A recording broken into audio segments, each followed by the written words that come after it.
नमस्कार दोस्तों। आज मैं आपको बता रही हूँ हम इमिडिएटली हिचकी को कैसे रोक सकते हैं।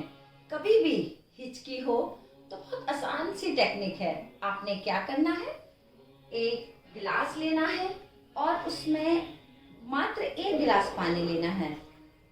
ये हमने एक गिलास लिया और इस पानी को पीने की टेक्निक है। इस तरीके से आप मुड़ें और एक हाथ ऐसे पीछे रख लें। घुटने हमें नहीं मोड़ने हैं, सिर्फ कमर से ऐसे झुकें और इसी अवस्था में हमने पूरा एक गिलास पानी फिनिश करना है।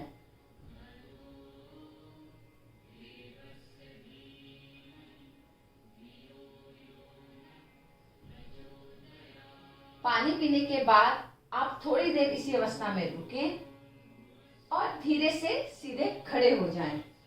आप देखेंगे कि हिचकी उसी टाइम बंद हो गई है। तो इसी तरीके से मैं आपको नई नई जानकारियां दूंगी अपने चैनल पर।